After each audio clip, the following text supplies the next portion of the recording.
Welcome to part 2 of the Dementia Introduction for Support Services for Seniors. In the last video, we looked at some basics about what happens in dementia. We learned that there are many types of dementia, and the principles for working with people are the same regardless of the exact diagnosis or individual presentation. We explored the fact that dementia is organ failure of the brain, which means that we need to work with the abilities that remain, and we need to remember that they're not trying to be difficult. The brains of people with dementia are often mostly driven by the part of the brain that is focused on survival. And we found that all behavior has meaning. How we behave is a way of communicating, and when someone has brain failure, we might have to work harder to figure out what they're trying to tell us. As we start looking at some tips about approach, it's important to acknowledge that this is hard. There are things that we can do to make it better, but what works today may not work tomorrow or for a different person. It can be frustrating, so you need to be patient and kind with the person with dementia and with yourself. You can't control everything that happens, but you can do things to steer the situation in the right direction. The person with dementia cannot do that, so you are in the driver's seat. First of all, as we get started, there are some things you can do in the environment to help people with dementia to feel safe and comfortable. Look for hazards that might cause falls or collisions. Make sure that they use their assistive devices that they would normally use. Reduce noise and other distractions where possible, and sometimes dimming lights can be helpful if it's overstimulating. Playing familiar or calming music, and other comfort measures like a warm blanket and tending to people's basic needs. Prepare as much as you can ahead of time, and keep things as organized and simple as possible. These things can help to set you up for success. Now, the most important place to start is by thinking about body language. Remember, their ability to read your body language and tone of voice remains even if they don't understand your words. As people with dementia retain their ability to read body language, we have to make sure that we're using body language that sends a message that we're listening, that they are important, that they are included, and that they are respected. Take a look at the body language of this young lady. You wouldn't know from this photo that the grandpa has late-stage dementia and was not able to form a sentence or carry on a conversation at this point. In the picture, he's doing his best to use the rhythm and flow of chit-chat to engage with her, and her body language tells him he's important. This is a great picture to think about if you're doing a double check on your own body language. This positive interaction would set the grandpa up for success and for feeling good. With the physical body language comes our tone of voice and the way that we speak. Even if the words are okay, the way that we speak can convey disrespect or a power imbalance. We call this elder speak. It's like baby talk used on older adults. Talk to them, not around them, and don't use pet names. We can show respect with our body language and tone of voice. When people feel respected, they're more likely to trust you and work with you. People with dementia can recognize that they're being spoken to like a child or as though they are stupid. This can lead to resistance and defensive behavior. I know that if someone talks to me like that, I don't respond well. Do you?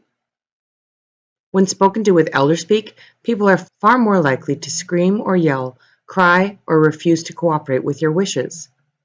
If you try to just do things to a person without talking to them at all, they are more likely to grab you or cry. They feel as though they're being assaulted. But if you speak to them with respect, things are much more likely to go smoothly. The same research also showed that outside observers perceive a person using elder speak as uncaring and incompetent. When greeting a person with dementia, use this sequence to approach them. First, visual. Approach them from in front, not from the side. Then verbal. Introduce yourself. And then touch. Offer your hand so that they can take it, inviting you to touch them. This also makes use of the ingrained social ritual of handshakes, which remains in the brain far into dementia. Keep in mind that as the brain shuts down, the peripheral visual fields shut down.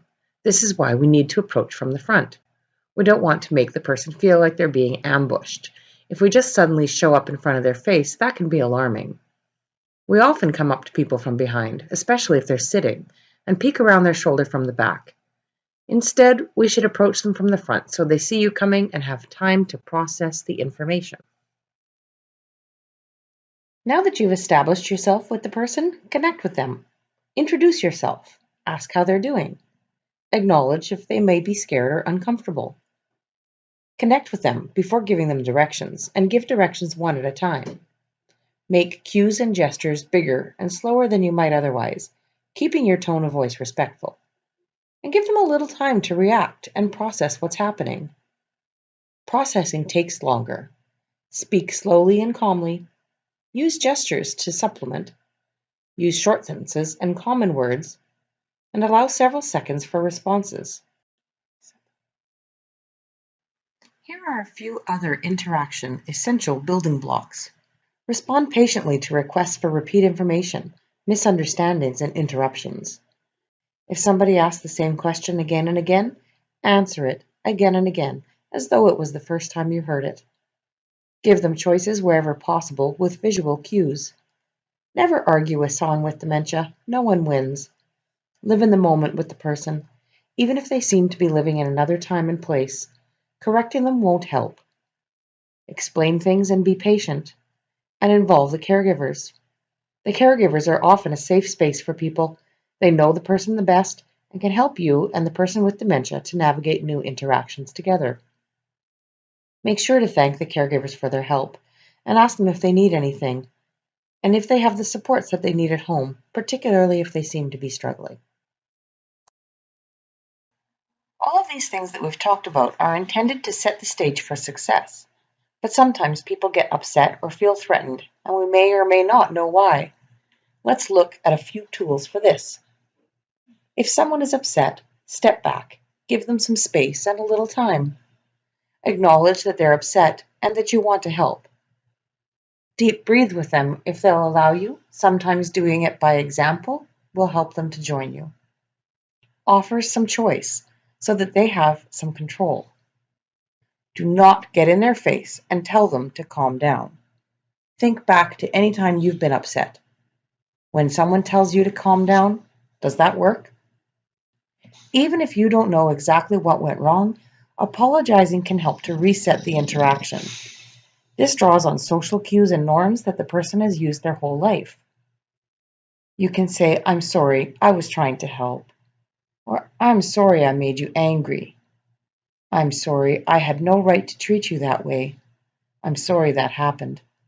"I'm sorry, this is hard." These are all just starting points and tools that you can use if communicating with someone with dementia is difficult. There is no magic bullet, but I hope that these tips are a good start to help you to reach for the top.